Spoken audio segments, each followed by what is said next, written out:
మొదటి తిమోతి పత్రిక 4వ అధ్యాయము 7వ వచనాన్ని చదువుకుందామమ్మా. మొదటి తిమోతి పత్రిక 4:7. అపవిత్రములైన ముసలమ్మ ముచ్చటలను విసర్జించి దేవభక్తి విషయములో నీకు నీవే సాధకము చేసుకొను. చిన్న మాట ప్రార్థన చేద్దాం. దయగలిగిన తండ్రి, వందనాలు నాయన, కృతజ్ఞతాస్తుతులు చెల్లిస్తూ మీ పాదాలు పట్టుకుని సహాయం కోరుతూ ఉన్నాం. దయతో ఈ సమయాన్ని మాకు దీవెనకరంగా మరిచి అయ్యా, మరి కుటుంబంతో పాటు చేరువచ్చిన మమ్మల్ని కూడా జ్ఞాపకం చేసుకుని వాక్యమై ఉన్నటువంటి మీరు మా కొద్ది మాటలు మీరు అనుగ్రహించి దయతో మీ కనుదృష్టి కనికరం మా మీద రానించి దీవెనకరంగా ఈ సమయాన్ని మలిచి వాక్యము ద్వారా మా బ్రతుకులకు అవసరమైన సహాయం పంపించి దయతో ప్రభువా నీ బిడ్డలమైన మా మీద మీ కనుదృష్టి సారించమని ప్రతివిధ ఆటంకమును గద్దిస్తుంది. సందర్భం లేఖన భాగాన్ని మీ చేతులుగా అప్పగిస్తుంది. నాతో మాతో మాట్లాడి నన్ను మమ్మల్ని వాక్యము చేత దర్శించమని యేసునామమున ప్రార్థించి వేడుకుంటున్నాము పరమ తండ్రి, ఆమేన్. దేవుని స్తోత్రం. హల్లెలూయా. ప్రియులారా, చదువుకున్న లేఖన భాగాన్ని గమనించినట్లయితే అపోస్తలుడైన పౌలు భక్తుడు తన ప్రియమైనటువంటి కుమారుడైన తిమోతికి ఈ పత్రిక వ్రాస్తూ ఈ మొదటి తిమోతి పత్రిక లేదా 2వ తిమోతి పత్రిక ప్రారంభంలోనే తిమోతిని గురించి ప్రస్తావిస్తున్న మరి ఆ సమాచారం మనకి మొదటి అధ్యాయం 2వ వచనం చూడండి. విశ్వాసమును బట్టి నా నిజమైన కుమారుడు తిమోతికి శుభమని చెప్పి రాయనది. విశ్వాసమును బట్టి నా నిజమైన కుమారుడు తిమోతికి శుభమని చెప్పి రాయనది. పౌలుని యొక్క సేవా జీవితంలో చాలా సంఘాలు కట్టబడ్డాయి. దాదాపుగా దేవుడు అనుమతి మేర ప్రపంచంలో చాలా ప్రదేశాలకు ఆయన వెళ్ళారు. దేవుని అనుమతి మీదే అనేక మందిని ప్రభావితం చేశాడు ఆయన. ప్రభావితం చేశారని ఎందుకు అనాల్సి వస్తుందంటే అన్య జనాంగాలకు ఆయన అపోస్తులుగా దేవుడు మరి స్థాపించడం జరిగింది. అన్య జనాంగాలు అంటే అర్థం ఏంటి? సత్యదేవుడైన యేసయ్య బైబిల్ గ్రంథం పరిచయం లేనటువంటి వారు, అది వరకే వారికి ఉన్నటువంటి మత విశ్వాసాలు ఏమంటే వేరువేరుగా ఉన్నటువంటి రకరకాల ఎంతో మరి అందులో కూడా ప్రావీణ్యం కలిగినటువంటి వారు. ఇప్పుడు మరి ఎవరి మత విశ్వాసాల్లో వాళ్ళకు ఉన్నటువంటి ప్రవక్తలు ఎవరికి వాళ్ళకు ఉంటారు. తీతుకు రాసినటువంటి పత్రికలో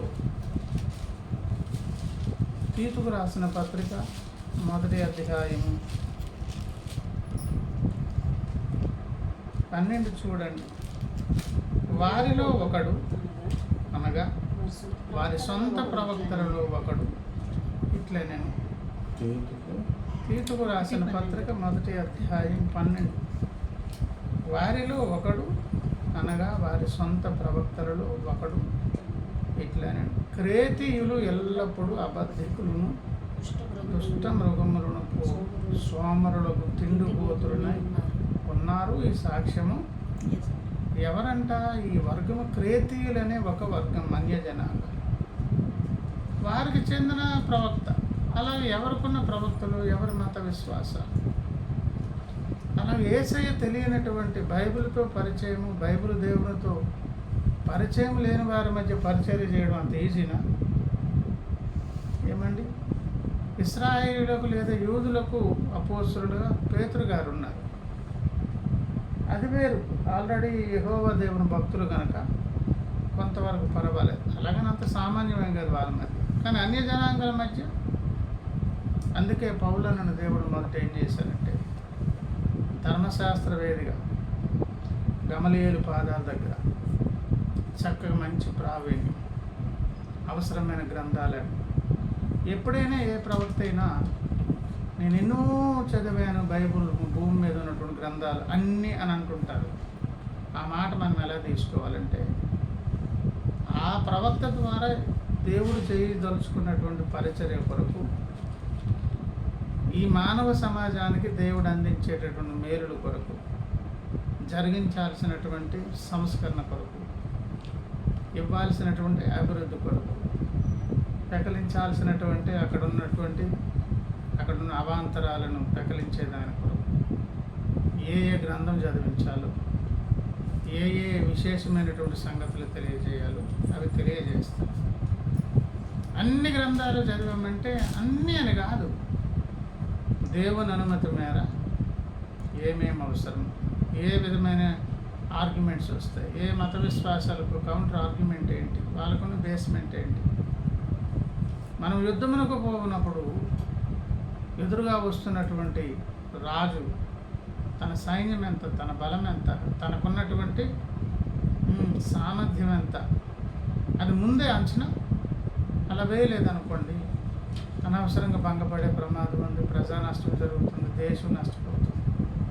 కనుక ముందుగా అంచనా వేశారనుకోండి, యుద్ధం చేయడం మంచిదా, రాజీ పడడం మంచిదా, కప్పం కట్టడం మంచిదా, ఏదో ఒక విధానం సామధాన భేద దండోపాయం అన్నట్లుగా అంచనా వేయాలి. కనుక అంచనా వేసే దాని కొరకు ముందే ప్రవక్తలు దేవుడు ఏం చేస్తారు, తరబేతిస్తారు. ఆయన బాల్య దశ నుంచి భక్తుడుగా ఎవరి దశకు వచ్చేటప్పటికే గమలీయేలు పాదాల దగ్గర మంచి శాస్త్రుడిగా ఖచ్చితమైనటువంటి శాస్త్రిగా పెరిగాడు. అదంతా వేసే దగ్గరకు వచ్చాక ఇవన్నీ పనికిరావు అనుకున్నారు, కానీ వీటిని బైబిల్ గ్రంథంలో దేవుడిచ్చిన నూతన ప్రత్యక్షంతో పోల్చి చూసినప్పుడు చాలాసార్లు ఇవి కూడా ఏమయ్యాయి, తర్వాత ఉపయోగపడ్డాయి. కనుకనే పౌలన్న విశేషమైనటువంటి పరిచర్య చేశారు. ఆ కాలంలో ఆయన చేసినటువంటి పరిచర్య, ఆయన రాసినటువంటి లేకపోతే ఆ పత్రికలు, వాటన్నిటిని గురించి అపోస్తులుడైన పేతురు గారు కూడా ఒక దాని గురించి వివరణ ఇచ్చారు. చూడండి, పేతురు గారు అపోస్తులుడే కదా. పేతురుకు రాసినటువంటి 2వ పత్రిక 3వ అధ్యాయము, 2వ పేతురు పత్రిక 3వ అధ్యాయము 16 చూడండి, లేకపోతే నేను 15 నుంచి చదివిన దగ్గర చూడండి. మన ప్రియ సహోదరుడైన పౌలు కూడా తనకు అనుగ్రహింపబడిన జ్ఞానము చొప్పున మీకు రాసి, మన ప్రియ సహోదరుడకు 2వ పేతురు పత్రిక 15, కొంచెం ముందు కిందకి చదువుతున్నాను. మన ప్రియ సహోదరుడైన పౌలు కూడా తనకు అనుగ్రహింపబడిన జ్ఞానము చొప్పున వీటిని గురించి తన పత్రికలన్నిటిలోనూ బోధించుతున్నాడు.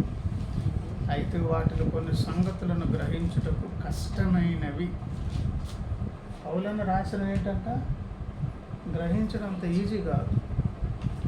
వీటిని విద్యా విహీనులను, అస్థిరులైన వారు తక్కిన లేఖనములు అపార్థము చేసినట్లు అని అన్నారు కదా. ఇంకదంతా అవసరం లేదు. కానీ సరైనటువంటి చదువు మీద ఒక స్పష్టత లేని వాళ్ళు, స్థిరమైనటువంటి అంటే వాళ్ళకున్న విశ్వాసంలో స్థిరత్వం, భక్తిలో విశ్వాసంలో స్థిరత్వం లేనటువంటి వాళ్ళు, ఏదోలే ఆ టయానికి ఏదో ఒక భోజనం అని కొంతమంది తినేస్తుంటారు.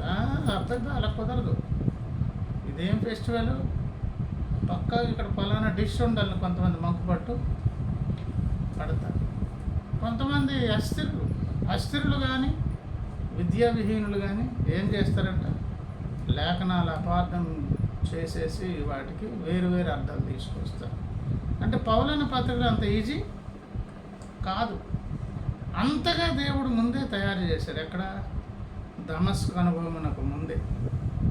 ఏ విషయంలో, ఈ వేరే బైబిల్ పరిధి వెలుపల ఉన్నటువంటి ఈ లోకం మీద, ఇతరత్ర ధర్మశాస్త్రం మీద మంచి పట్టు ప్రావీణ్యం సాధించాక అది కరెక్ట్గా ఆర్డర్లో పడిపోయింది. ఎక్కడికి వచ్చాక వేసే దగ్గరకు వచ్చాక డిజార్డర్ అంతా ఏమైపోయింది, ఓహోహో ఇలాగా ముందు ఇలాగ అనుకున్నది కాదు, ఇది కరెక్ట్ వే అని ఒక వే తెలిసిపోయింది.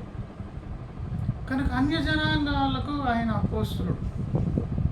ఎంతమందినో ప్రభావితం చేసి ఎన్నో ప్రదేశాలకు తిరిగారు. చాలామంది వెంబడించారు, కానీ చాలా వేలు మీద లెక్క పెట్టినట్లుగా నిజమైన కుమారుడనే మంచి పేరు తిమోతికి ఉంది. నా నిజమైన కుమారుడు, విశ్వాసమును బట్టి నా నిజమైన కుమారుడని ఎవరి గురించి సాక్ష్యం ఇచ్చారు? తిమోతిని గురించి. కనుక ఇక్కడ ఇంకో మాట కూడా, దేవుడే పౌలన్న స్థానంలో ఉంటే, మళ్ళీ తిమోతి పత్రిక దగ్గరకు వచ్చాను, మొదటి తిమోతి పత్రిక దగ్గర, దేవుడే పౌలన్న స్థానంలో ఉంటే దేవునికి కావలసినటువంటి భక్తులందరూ కూడా నిజమైన తిమోతిలనే కొడుకులు కూతుర్లు కావాలి. దేవుని స్తోత్రం. మనమందరం ఏం కావాలంట? నిజమైన కొడుకులు. అంటే నిజమైన కొడుకులు కూతుర్లు అని ఎందుకు అనాల్సి వచ్చింది? పేరే ఉంటుంది కానీ నిజానికి కొడుకులు కూతుర్లు కాని వారుగా ఉండే అవకాశం కూడా. అలా నిజమైన కొడుకులు కూతుర్లుగా ఉండాలనేటువంటి ఆశ దేవునిదే. ఆ ఆశ ఇప్పుడు పౌలన్నకు వచ్చింది. ఆయన పరిచర్యలో చాలా కొద్ది మంది ప్రభావితులయ్యారు. ఆయన ద్వారా మంచి సాక్ష్యం పొందారు. అందులో ఒక ఆయన ఎవరు? తిమోతి. ఆ తిమోతికి ఇక్కడ రాశారు ఏమని? 4వ అధ్యాయం 7లో, దేవభక్తి విషయములో నీకు నీవే సాధకము చేసుకొనుము అన్నారు. ఏ విషయంలో? మనం ఎప్పుడైతే దేవుని దగ్గరకు వచ్చి ఆయనతో సమాధానపడి దేవుని బిడ్డలమయ్యామో, మనకెన్నో బాధ్యతలు ఉండవచ్చు, మనం చాలా కీలకమైన వ్యక్తులం కావచ్చు, ఎన్నెన్నో ప్రత్యేకమైన బాధ్యతలు మన నెత్తి మీద భుజాల మీద ఉండొచ్చు. కానీ ఎప్పుడైతే మనం యేసయ్య బిడ్డలమయ్యామో, అన్ని పనులతో కూడా వెరీ ఇంపార్టెంట్గా దైవభక్తి సాధన అనేది చాలా ముఖ్యం. అది ఎవరు చేస్తారు? తిమోతిలే చేస్తారు. అలాంటి తిమోతిల గురించి ఏం దేవుడేమంటారు? నా నిజమైన కుమారుడు కుమార్తెలు అంటారు. దేవుని పిల్లలు మన గుంపులో కాదు, దేవుని చేత ఒక ప్రత్యేకత సాధించుకోవాలి అని అంటే చేయాల్సిన సాధన ఏంటి? దైవభక్తి సాధన. అక్కడ ఇంకో మాట అన్నారు, నీకు నీవే. అంటే అర్థం ఏంటి? నువ్వెంత బాధ్యతాయుతమైనటువంటి స్థానంలో ఉన్నా భక్తి అనేటప్పుడు అది నీకు సంబంధించిందే. ఆకలి ఎవరు తిన్నా నీకు ఆకలి తీరదు, ఎవరు తాగినా నీకు దాహం తీరదు. బాగా నిద్ర లేదు 2-3 రోజులు, మరి అది నేను నిద్రపోతేనే నాకు మరలా శరీరం బ్యాటరీ ఛార్జ్ అవుతుంది, మళ్ళీ నేను రీఫ్రెష్ అవుతాను. అంటే కొన్ని విషయాలలో ఇతరుల ద్వారా మనం లబ్ధి పొందవచ్చు, కానీ కొన్ని మాత్రం నాకు నేనే చేసుకోవాలి. ఆకలి నాకు సంబంధించింది, నిద్ర నాకు సంబంధించింది, దాహము నాకు సంబంధించింది. అంతకంటే సీరియస్గా దైవభక్తి దేవభక్తి అనేటప్పటికీ ఎవరికి నాకు అక్కడికి వచ్చేటప్పటికి మీరు ఒక భార్య పోస్ట్ కానీ, భర్త పోస్ట్ కానీ, పిల్లలు కానీ, ఉద్యోగస్తులు, వ్యాపారం, ఇంకోటి ఏదే అయ్యిండు, దేవుడు అనగానే సెపరేట్ అయిపోయి పక్కకు రావాలి. నీవు దేవుడు. ఎవరికి వారే సాధన చెయ్యాలి అని అంటే ఇక్కడి నుంచి సైడ్ ఐటెం పెట్టుకుని ఎన్నో చెప్పుకోవచ్చు. ఈరోజు నా భక్తి ఎందుకు ఆగిపోయిందంటే, ఇదిగో ఇలాంటి భర్త, ఇలాంటి భార్య, ఇటువంటి పరిస్థితి, ఇటువంటి కుటుంబ వ్యవస్థ, ఇటువంటివని ఎన్ని కథలు చెప్పినా ఇక్కడ చెల్లుతాయి మనుషుల ముందు, దేవుని ముందు చెల్లదు. మహాప్రవక్తులు మహాభక్తులు అందరినీ కూడా వాళ్ళ ఆ దైనందిన జీవితపు సర్కమ్స్టాన్సెస్ అన్నీ ఎట్లాంటివో తెలుసా? విలియం కేరీ గారి బుక్ చదవండి. అంత గయ్యాలకి ఇంకే భార్య ఉండదంట, మామూలుగా కాదు, భయంకరమైనటువంటి. అలాంటి ఆవిడని పెట్టి ఈ భారతదేశానికి ఒక అపోస్తులుగా పంపించి ఇంత పెద్ద బైబిల్ను కూడా భాష నేర్చుకొని 1-2 కాదు, 16 భాష దాదాపు నేర్చుకొని చేతితో బైబిల్ రాసేసి ప్రింటింగ్ ప్రెస్ ఎక్కించి ప్రింట్ చేయాలని కోరుకొని ఎన్నిసార్లు ఆ కార్యాలు కాదు. మరి ఉపాధి ఎలాగా? రాణిగారు ఉండడానికి ఏదో ఒక స్థలం ఇచ్చారు, ఎందుకంటే బ్రిటిష్ వారిని పర్మిషన్ అడిగితే ఇవ్వలేదు, వెళ్ళొద్దన్నారు. పోర్చుగీస్ వారు కూడా ఇక్కడ ఉన్నారు, వారిని రికమెండ్ చేస్తే వాళ్ళు అవకాశం ఇచ్చారు. ఏదో ఒక అడవి లాంటి స్థలం ఇచ్చారు. కొన్ని 100 సంవత్సరాల క్రితం ఎలా ఉంటుంది మన దేశం? మరి జీవనోపాధి ఎట్లా? చెప్పులు కొట్టుకొని కాయ కష్టం చేసి కుటుంబాన్ని పోషించుకుంటూ, మరి ఆ దినాల పిల్లలు అంటే అట్లా ఇంక పుట్టడమే పని, ఎన్నో ఏంటది ఫ్యామిలీ ప్లానింగ్ కదండి. ఈ బాధ్యతలు నిర్వర్తిస్తూ ఏమండి ఆ భార్య గారి ద్వారా ఎన్నో సమస్యలు ఎదుర్కొంటున్నా. తను ఎందుకొరకు వచ్చారు, ఏం పని చేయబోనుకున్నారు, ఆ పని విషయంలో అస్సలు వెనక్కి తగ్గకుండా. అంటే అర్థం ఏంటో తెలుసా? దైవ భక్తి సాధన విషయంలో తిమోతిల వలె మనకు మనం సెపరేట్ అవుదాం అనుకుంటేనే మన పరిస్థితులన్నీ అన్ని రకాలుగా దుష్టుడు ఏం చేస్తాడు, ఆటంకకరంగా మార్చేస్తాడు. కనుక మనం చెప్పే కారణాలు ఏవి కుదరవు. అప్పుడు ఒక్కటే మనం దృష్టిలో పెట్టుకోవాలి, ఇంత ఒత్తిడిలో, ఇంత బాధలో. నేను ఎప్పుడు చర్చిలో ఈ కామెంట్ చేస్తాను పిల్లలకి, చర్చికి ఎందుకు రాలేదంటే ఏదో చెప్తారు కదా, ఇంత ఇలా ఉంది, ఇంత భోజనం మానేవమ్మా 3 పూటలు అడుగుతారు. అది మాట. నిద్ర మానేవంటే అరకొరగానే నిద్ర అయితే స్నానం మానేవా, దాహం వేస్తే నీరు తాగడం మానేవా. ఇవి మానవు. చాలా ఈజీగా ఏది మానేయచ్చు, ఎవరికి నష్టం? దేవునికి తిమోతిలు కావాలి, నిజమైన కుమారులు కుమార్తెలు కావాలి. దేవునింటిలో ఏదో గుంపులో ఉంటే చలామణి కొంతవరకే. రేపు తీర్పులోనికి వెళ్ళేటప్పుడు ఇండివిజువల్గా ఎవరి చేతులు కట్టుకుని వారు నేర్చుకోవాలి అనేది గ్రహింపు మనకు వస్తే, ప్రతి వారము దేవుని ముందు లెక్క చెప్పవలసిన వారు అని గ్రహింపు చేసినటువంటి భక్తికే రేపు మనకు పోస్ట్ రేపు దేవుడు ఇవ్వాలి అని గ్రహింపు అనుకుంటే, ఆకలి నాకు సంబంధించింది, దాహం నాకు సంబంధించింది ఏమండి అని ఎలాగైతే ఫీల్ అవుతామో, భక్తి కూడా నీకు నీవే సాధకం చేసుకో అని పౌలు తిమోతితో అన్నారు. ఎప్పుడు అన్నారో తెలుసా? ఈ స్టేజ్లో వచ్చేటప్పటికి అంతకుముందు తన స్టేజ్ వేరు. ఒకవేళ వెనక్కి మనం వెళ్ళి ఒకవేళ ఆలోచన చేస్తే, అపోస్తుల కార్యములు 16వ అధ్యాయం దగ్గరకు రండి. అపోస్తుల కార్యములు 16 మొదటి నుంచి నేను చదువుతాను. పౌలు దెర్బేకును లుస్త్రకును వచ్చాను. అక్కడ తిమోతి అని ఒక శిష్యుడు ఉండేను. అప్పటికే ఆయన శిష్యుడు. ఆ దినములలో క్రైస్తవులనే పేరు లేదు. ఏమండి, ప్రపంచమంతా, భూలోకమంతా వెళ్ళండి, సువార్త ప్రకటించండి. ఏం చేయమన్నారు? నాకు శిష్యులుగా వాళ్ళు సువార్త చెప్పి చేయమన్నదేంటి? సమస్త జనులను నాకు శిష్యులుగా చేయండి. కనుక ఆ దినాలలో దేవుని బిడ్డలు అంటే అర్థం ఏంటి? శిష్యులు. ఎవరికి? దేవునికి శిష్యులు. కనుక అప్పటికే శిష్యుడు ఆయన. సువార్త విన్నారు, అంగీకరించారు, శిష్యుడై ఉంటే అక్కడ తిమోతి అని ఒక శిష్యుడు ఉండను. అతడు విశ్వసించిన ఒక యూదురాలి కుమారుడు. అతని తండ్రి గ్రీసు దేశస్థుడు. అతడు లుస్త్రలోను ఈకొనియలోను ఉన్న సహోదరుల వలన మంచి పేరు. పౌలన్న వెళ్ళేటప్పటికే మంచి సాక్ష్యం, మంచి పేరు. ఆయన పరిసర ప్రాంతాలన్నిట్లో సరైన విశ్వాసం అంటే చాలా భక్తిపరుడు అండి.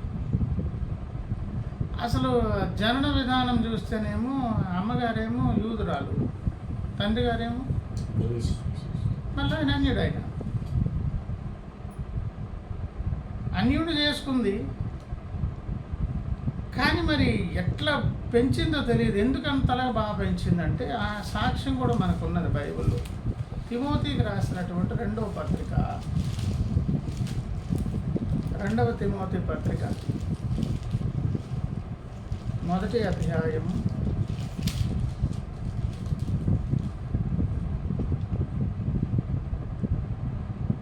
1 చదివే దగ్గర చూడండి. 1వ వచనం, క్రీస్తు యేసునందున్న జీవమును గూర్చిన వాగ్దానమును బట్టి దేవుని చిత్తం వల్ల క్రీస్తు యేసు అపోస్తుడైన పౌలు ప్రియ కుమారుడగు, ప్రియ పిల్లయగు తిమోతికి శుభమని చెప్పి, ప్రియ కుమారుడు, నిజమైన కుమారుడు, అంత మంచి సాక్ష్యం అని చెప్పి 3 నా ప్రార్థనలు యందు ఎడతెగక నిన్ను జ్ఞాపకము చేసుకోవచ్చు. అంటే ఎంత బిజీ షెడ్యూల్లో పౌలనున్నా తిమోతి ఎల్లప్పుడూ ఆ జ్ఞాపకాల్లోనే ఉంటున్నారు. ఎవరి జ్ఞాపకాలు? అలా దేవుని జ్ఞాపకాలలో భక్తులు ఉండాలి. తిమోతిలే ఉంటారు. దేవుడు ఎంత బిజీ విశ్వం అంతా పరిపాలన చేసిన క్రీస్తు సంఘంలో ఉన్నటువంటి తిమోతి లాంటి వారు కొంతమంది ఉంటారు. అక్కడ చెప్పారు, నీ కన్నీళ్లను తలుచుకొని. అంటే తిమోతిలు ఏమున్నవి? నాకు సంపూర్ణ ఆనందము కలుగుటకై నిన్ను చూడవలనని రేయింబవలు అపేక్షించుచు. మన దేవుడు ఎట్లాంటి ఆయనో తెలుసా? మనకిష్టమైన వ్యక్తుల కొరకు ఏమండి 100,000 కిలోమీటర్లు ప్రయాణం చేసి పరిగెత్తుకు చూడటానికి ఆతృత పడేటట్లు, ఎప్పుడెప్పుడా నా బిడ్డలను చూడాలి, ఎప్పుడెప్పుడా నా బిడ్డలు. అసలు మనకు తెలియని సంగతి ఏంటో తెలుసా? దేవుడు ఎలాగైతే దేవుడు తప్పకుండా దర్శించి వెళ్తుంటారండి, అదృశ్య రూపిగా తనకిష్టమైన బిడ్డల దగ్గరకు పదే వచ్చి వెళ్తుంటారు. తిమోతిల దగ్గర వాళ్ళే కాదు, ప్రవక్తలు కూడా వచ్చి వెళ్తుంటారు. ప్రవక్తలు కూడా వాళ్ళు కూడా శరీరం అక్కడ ఉంటుంది, కానీ ఆత్మరూపుగా దేవుని అనుమతి మేర ఇష్టం వచ్చినట్లు కాదు. కొన్ని స్థలాలకు వాళ్ళు వచ్చి వెళ్తుంటారు. ఏమండి, నీ కన్నీళ్లు తలుచుకొని నాకు సంపూర్ణ ఆనందము కలుగుటకై నిన్ను చూడవలనని రేయింబగలు అపేక్షించుచు నీయందున్న నిష్కపటమైన విశ్వాసం. కన్నీళ్ళున్నవి. ఎలాంటి విశ్వాసం అంట? నిష్కపటమైన విశ్వాసం.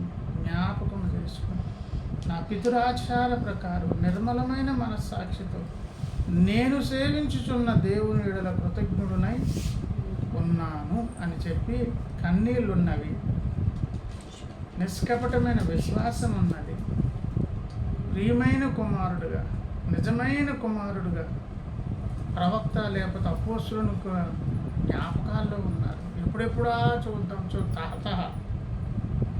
అది ఎంతసేపు మనం ఎక్కడికి వెళ్ళాలన్నాను? పౌలన్న ప్లేస్లో దేవుడు పెట్టుకోవాలి. భక్తులంగా మనం ఎందులో ఇమడాలి? తిమోతిలో ఇమడాలి, అక్కడికి వెళ్ళాలి అని చెప్పి, ఎంత పటిష్టమైనటువంటి పునాది ఎక్కడి నుంచి పౌలను తిమోతికి ఏర్పడిందో తెలుసా? ఆ విశ్వాసం. మొదట నీ అవ్వ అయిన లోయలోను నీ తల్లి అయిన యూనేకులోను వసించాను. అది నీయందు సహా వసించుచున్నదని నేను రూఢిగా. నీ అవ్వ అయిన లోయి అంటే అమ్మమ్మ, నీ తల్లి అయిన యునేకే, అమ్మగారి పేరు యునేకే. వాళ్ళలో ఉన్న విశ్వాసం. అమ్మమ్మ ఏమో కూతున్నట్లా పెంచింది, కూతురేమో ఒక ఎవరిని చేసుకుంది, ఒక గ్రీసు దేశస్తుని అయితే చేసుకుంది, కానీ ఏమండి తన భక్తికి ఏం డోకా లేకుండా. అందుకే చెప్తున్నాను, అనుకోని సందర్భం, అనుకోకుండా ముందు పెళ్ళి అయిపోయో లేకపోతే తర్వాత తప్పనిసరి ఏం చేస్తాం? పెళ్ళిళ్ళన్నీ కూడా దైవ చిత్తమనడానికి కూడా లేదు. మళ్ళీ మస్టన్సుడుగా ప్రతి క్రైస్తవ పెళ్ళి దేవుడి చిత్తమే అని కాదు, మన పొరపాట్లు కూడా కొన్ని ఉంటాయి. అయితే ఏం చేస్తారంటే దేవుడు చూన్ చేస్తాడు. కానీ ఎంత క్రమశిక్షణ భక్తి అమ్మమ్మదేమో తల్లికి వచ్చింది, సహా నీలో కూడా ఆ విశ్వాసము అక్కడ పడింది అనుకున్నారు ఆయనకి. మరి తప్పకుండా గ్రీసు దేశస్తుడిని భర్త కూడా దారికి వస్తారు. ఆయన కూడా జాగ్రత్తగా ఆవిడ నడిపించుకోవాలి, లేదా ఆయన కూడా రక్షణ పొంది ఉండాలి. మొత్తానికి ఏదో సంథింగ్ జరిగింది కనుక ఆయనకి ఎక్కడెక్కడంటండి మంచి పేరు. లుస్త్రలోను ఈకొనియలోను ఉన్న సహోదరుల వలన సంఘాల్లో మంచి పేరు ఎవరికున్నది? తిమోతి. మళ్ళీ వచ్చారు అక్కడికి అపోస్తుల కార్యాలు 16. కనుక పౌలన్ని ఇప్పుడు అంటున్నారు, ఏమన్నారు? 3వ వచనం 16:3, అతడు తనతో కూడా బయలుదేరి రావాలని పౌలు కోరి. ఇంకా వదిలేండి మిగతా సంగతి. అలాగూ వెంబడించారు. అవన్నీ పౌలన్న కోరారు. పౌలన్న కోరారని నేను కంగారు పడి వెళ్ళిపోలేదమ్మో. అంత పెద్ద సేవకుడు పిలిచారు కాబట్టి ఏమి నా అదృష్టం, ఏమి నా భాగ్యం. రమ్మంటే అంత ఈజీగా ఏం వెళ్ళలేదు. ఆయనకు ఉండాల్సినటువంటి కన్ఫర్మేషన్ కూడా ఆయనకు జరిగాకే వెళ్ళారు. 2 తిమోతి పత్రిక 2వ అధ్యాయం, 2 తిమోతి పత్రిక 2వ అధ్యాయం 10 చూడండి. అయితే నీవు నా బోధను, నా ప్రవర్తనను, నా ఉద్దేశమును, నా విశ్వాసమును, నా దీర్ఘశాంతమును, నా ప్రేమను, నా ఓర్పును. ఇప్పుడు చూడండి ఆ లక్షణాలు.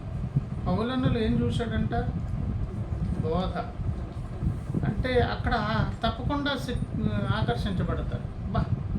ఏమి ఆయన అసలే యుగములలో తరములలో దాచబడిన మర్మాలకు వేదికగా ఆయన దేవుడు చేసుకున్నారు కనుక ఏం అద్భుతమైన సందేశాలండి. అక్కడ ఆగిపోలేదు, ప్రవర్తన గమనించాడండి. అసలు ఈయన ఉద్దేశం ఏంటి? ఏం ఆశించి సేవ చేస్తున్నాడు ఈయన అని అది కూడా చూశారు. కొన్ని సందర్భాలలో విశ్వాసమే అప్లై చేయాలి. చిమ్మ చీకటి పరిస్థితి అబ్జర్వ్ చేస్తున్నాడు, విశ్వాసం కనిపించింది. ఆ తర్వాత దీర్ఘశాంతం ఉంది, ప్రేమ ఉంది, ఓర్పు ఉంది. ఇవన్నీ మనకు తెలిసిన విషయాలే. కొంచెం ధ్యానం చేస్తే అక్కడి వరకు బాగుంది. ఇదంతా పరిచర్యలో సంభవించినటువంటి సందర్భం.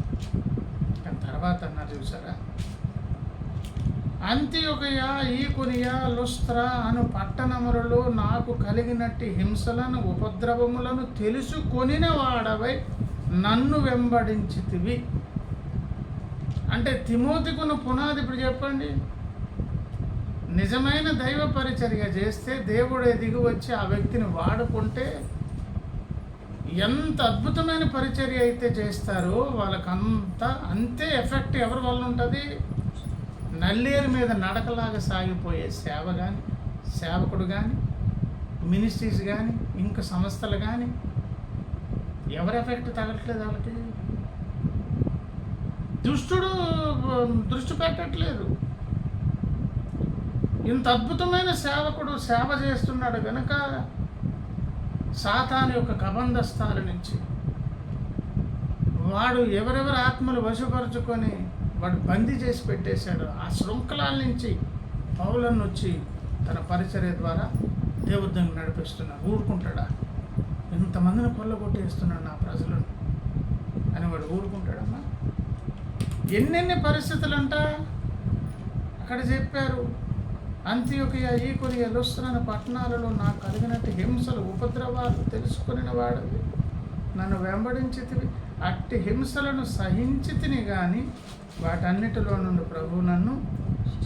అంటే నిజమైన దేవుని సేవ, ఆ సేవ చేసేటటువంటి వ్యక్తి తనకొచ్చే ఎఫెక్ట్స్, తనలో ఉండాల్సిన దీర్ఘశాంతము, విశ్వాసము, ఆ ఉద్దేశము, బోధనా విధానము, ఇవన్నీ ఇలా ఉండాలి. అలాగైతేనే దేవుడు జరిగిస్తున్న పరిచర్య దేవుడు దిగి వచ్చి చేస్తున్నదని ఒక స్పష్టత ఎవరికి ఉన్నది? తిమోతికి. పౌలన్న పిలిస్తే వెళ్ళాడు, వెళ్ళి అబ్జర్వ్ చేస్తున్నాడు. అసలు పునాది ముందు ఎక్కడ పడింది? అమ్మమ్మ నుంచి, అమ్మ దగ్గర నుంచి తనకు వచ్చింది ఆ విశ్వాసం. ఆ తర్వాత అలాగా అబ్జర్వ్ చేసి పౌలన్న చూడనప్పుడు అర్థమైంది అనమాట. అలా ఒక సామాన్య విశ్వాసిగా, శిష్యుడిగా మొదలై ఆ తర్వాత ఎలా మారిపోయి ఇప్పుడు మనం చదువుకున్న మాటలో ఏమన్నారు ఏంటంట? దేవభక్తి విషయంలో నీకు నీవే సాధకము చేసుకో అని చెప్పేటప్పటికి పౌలన్న ఎవరు? 2 తిమోతి పత్రిక 2వ అధ్యాయము 2వ వచనం, నీవు అనేక సాక్షుల ఎదుట నా వలన వినిన సంగతులను ఇతరులకు బోధించుటకు సామర్థ్యము గల నమ్మకమైన మనుషులకు అప్పగింపుము. క్రీస్తు యేసు యొక్క మంచి సైనికులు అనే నాతో కూడా శ్రమను అనుభవించు. నాతో పాటు శ్రమ అనుభవించు. నీవు కూడా ఒక సైనికుడివే. అంతేకాదు పౌలన్నతో ఒక జత పనివాడిగా మారిపోయాడు ఆయన. రోమీలకు రాసినటువంటి పత్రిక చూడండి ఒకసారి. రోమా పత్రిక 16వ అధ్యాయము. రోమా పత్రిక 16:21. రోమా పత్రిక 16:21. నా జత పనివాడగు తిమోతి. శిష్యుడు ఎక్కడికి వచ్చేసారు? పౌలునితో సహా సేవకుడు. రెండో పత్రికలో ఏం చదువుకున్నాం? నమ్మకమైన సామర్థ్యం కలిగిన వ్యక్తులకు బాధ్యత అప్పగించు. అంటే కొంతమందిని ఏం చేస్తున్నాడండి? తను చేసేటటువంటి పరిచర్యలో కొన్ని బ్రాంచెస్లో కొంతమందిని ఈయనే అక్కడ స్థాపించడం కొరకు సామర్థ్యం. తిమోతికి రాసినటువంటి మొదటి పత్రిక 5వ అధ్యాయం 22 చూడండి. త్వరపడి ఎవరి మీదనైనా హస్త నిక్షేపణము చేయకుము, పరుల పాపములలో పాలివాడవై ఉండకము. హస్త నిక్షేపణ అంటే అర్థం ఏంటి? దేవుని పరిచర్యకు దేవుడే అభిషేకించే విధానం. అది పునాది రాళ్ళు, అది ఒక పునాది రాయి. ఈయన్ని సేవకు ఎవరు పంపించుంటారు? పౌలన్నే. శిష్యుడిగా ఎంటర్ అయ్యారు. తర్వాత సంఘాలలో అక్కడక్కడ ఏమైనా కొన్ని పరిస్థితులు ఏర్పడితే కొరింథీయులకు రాసిన మొదటి పత్రిక ఒకసారి చూడండి. మొదటి కొరింథీ పత్రిక 4:17 చూడండి.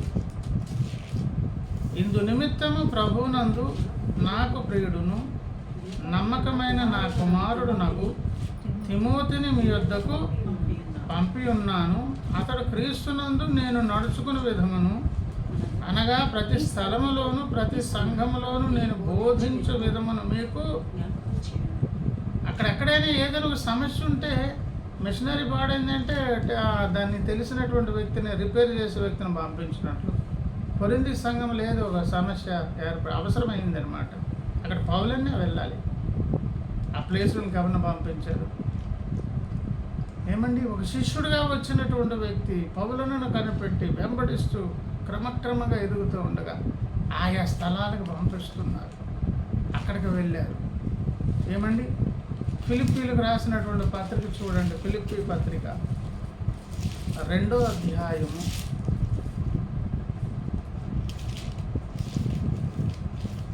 19 చూడండి. నేనును మీ క్షేమము తెలుసుకొని ధైర్యము తెచ్చుకుని నిమిత్తము. నేనును మీ క్షేమము తెలుసుకొని ధైర్యము అంటే ప్రథమ శతాబ్దంలో సంఘాలు పట్టడం అంత ఈజీ కాదు. చాలా అది సంధికాలపు సేవ. అది ఇశ్రాయేలు మీద యేసయ్యను ప్రకటించడం ప్రాణం మీదకు తెచ్చుకోవడమే. అన్య జనాంగాల దగ్గరికి వెళ్ళి యేసయ్యను రక్షకుడిగా ప్రకటించిన అంత ఈజీ విషయం కాదు. సంఘాలు కట్టినా ఎలా ఉన్నారు వాళ్ళు, ఆ పరిస్థితులు ఏంటి అని చెప్పి తిమోతిని శీఘ్రముగా మీ వద్దకు పంపుటకు. అంటే ఎందుకు అంటే 20లో చెప్పి మీ క్షేమము విషయం నిజముగా చింతించేవాడు అతని వంటి వాడు ఎవడును నాయన. మీ క్షేమము విషయమై వీరికి ఎలాంటి భారం చూడండి. ఇది ఫిలిప్పీ సంఘముల గురించి. పౌలను ఏమన్నారు చూడండి. అందరూ తమ సొంత కార్యములే చూచుకొనుచున్నారు కానీ యేసుక్రీస్తు కార్యములను, అంటే పౌలన్న పరిచర్యలో దేవుని పని భారము కలిగిన వ్యక్తి ఎవరు కనిపిస్తున్నారు? అందరూ ఎవరి సొంత కార్యక్రమాలు, ఎవరి పనులు, ఎవరి తాలూకా యోగక్షేమాలు, ఎవరి సంపాదన, ఎవరి బాధలు అలా ఉంటే ఈయనకి ఎంతసేపు దేవుని సంఘమును కూర్చున్నటువంటి చింత. తెస్సలోనికైలకు రాసినటువంటి మొదటి పత్రిక, మొదటి తెస్సలోనికి పత్రిక 3వ అధ్యాయము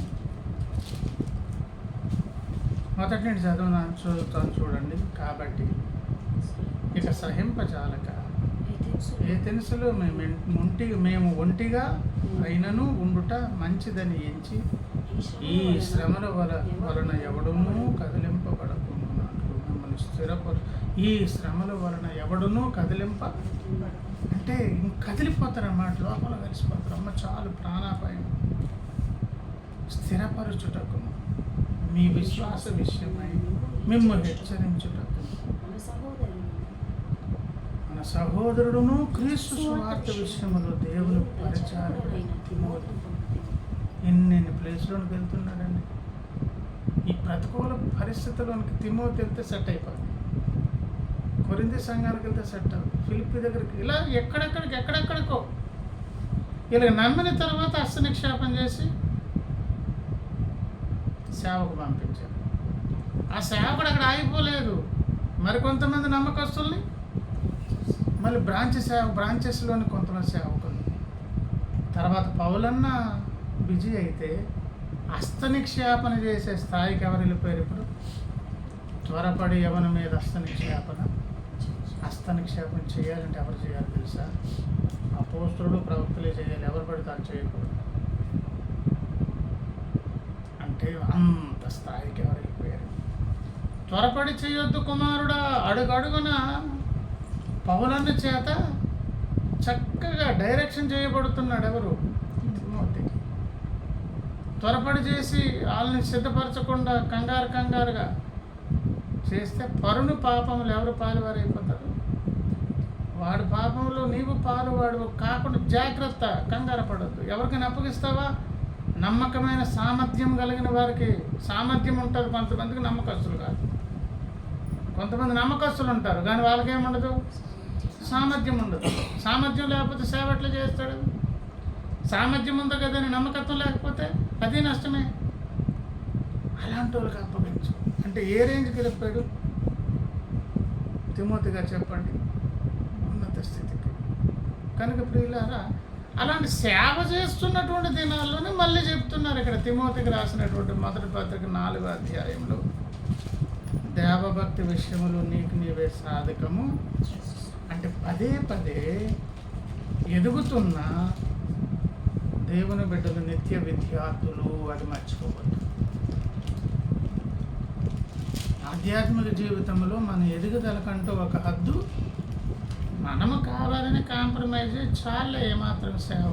ఏదో 10 మంది విశ్వాసులు ఉన్నారు, వీళ్ళతో నడుస్తానులే అని నేను పదే అనుకున్నాను అనుకోండి, అయితే అక్కడే ఉండని చెప్పేసి అదేదో చేసుకుని వదిలేస్తాను. లేదు, నేను ఇంకా ముందుకు వెళ్తాను, నేను పరుగులు తీస్తే మన ఆశ కొలది దేవుడు మేలును అనుగ్రహించి తృప్తిపరుస్తాడు. కానీ తిమోతి లాంటి వారిని మాత్రం కాంప్రమైజ్ మైండ్ రాకూడదు, చాలు అనే వ్యవహారం ఉండకూడదు. తిమోతి ద్వారా మనకు చెప్తున్న పాఠం ఏంటి? మీరు చాలు అనొద్దు. ఏం కావాలి? ఇంకా దేవభక్తి సాధన, ఇంకా దేవభక్తి సాధన. ఈ దినపు సందేశం ఏంటంటే, ఎవరికి వారే దేవభక్తి సాధన చేయాలి. ఎవరిది వాళ్ళదే లెక్క. రేపు దేవుని ముందుకు వెళ్ళి, ఏమమ్మా ఇన్ని అవకాశాలు, ఇంత జీవితకాలం, ఇదంతా కూడా ఎందుకు అలాగా వృధాగా ఖర్చు పెట్టావు? నీకేం తక్కువ చేశాను? ఇదిగో నీ పరిధిలోనే కొంతమందికి అసలు కుటుంబం బాగాలేదు, ఆర్థిక వ్యవహారాలు, ఆరోగ్య పరిస్థితులు బాగాలి, ఎక్కడికక్కడ అడుగున ఆటంకాలు, వారికి అక్కడ కూర్చున్నారు.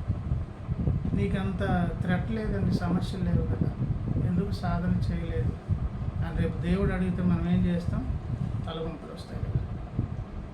ఎంత మంచి దేవుడు అంటే అందరికి అవకాశాలు ఇస్తున్నారు. అందరు ఏం కావాలంట? మనుషులందరూ ఏమంట? అక్కడే ఉన్నది చూడండి, 2వ అధ్యాయం చూడండి, మొదటి తిమోతి పత్రిక 4.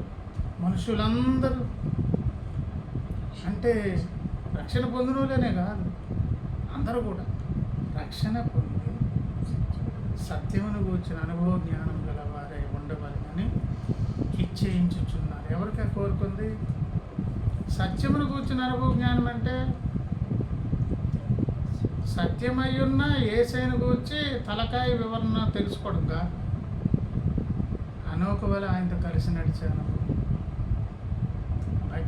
దేవభక్తి సాధన చేసి మరి కాస్త ఎదిగి ఈ దినపు సందేశం ఒకటే, ఎవరి భక్తి వాళ్ళది, ఎవరి సాధన వాళ్ళు చేయాలి. దేవునికి తిమోతిలు కావాలి. దేవుని స్తోత్రం. అలాగ ఉండాలని ఆశపడితే అంచెలంచెలుగా ఎవరు ఎక్కిస్తారు? దేవుడు ఎక్కిస్తారు. అలాగా ఆ సాధన వలన లాభం అంటే రెండో విషయంలో చెప్పారు. 4:8 చూడండి. శరీర సంబంధమైన సాధకము కొంచెం మట్టుకే, అంటే భూ సంబంధమైనటువంటి నాలెడ్జ్లు, తరబేదులు, కొంతమంది పిల్లలు స్టడీలు అవి కొన్ని వింటుంటే అబ్బా ఈ పిల్లలు ఏం ప్రజెంట్ స్టడీస్ ఎట్లని మామూలుగా లేవు, ఇలాగలగ లేరు, అద్భుతంగా. కానీ అది ఎంత మట్టుకంట? కొంత మట్టుకే ప్రయోజనకరము. కానీ దైవభక్తి ఇప్పటి జీవము విషయంలో, రాబో జీవ విషయంలో వాగ్దానముతో కూడినదైనందున. దేనితో కూడింది? అది దేవుడు చేసిన వాగ్దానం. అది అన్ని విషయములలో ప్రయోజనకరము. అన్ని విషయాలంటే నా లైఫ్లో ఉన్న ప్రతి ఏరియా ప్రభావితమయ్యేది దేని ద్వారా? దైవభక్తి సాధన. అంటే అర్థమేంటో తెలుసా? ఈ లోక జీవన సంబంధమైన, అలాగే పర సంబంధం అన్నాక అక్కడ ఇక్కడ అన్నారు కదా, అక్కడ కరెక్ట్గా మనం ఈ గుండి పైన కరెక్ట్గా పడితే ఆటోమేటిక్గా అన్నీ సెట్ అయిపోయినట్టు. ముందు ఇక్కడ సెట్ అవ్వండి, ఎక్కడ ఏ కాజీ దగ్గర ఏ గుండి కూర్చో లేదు వచ్చి కూర్చోవాలి. అదనమాట.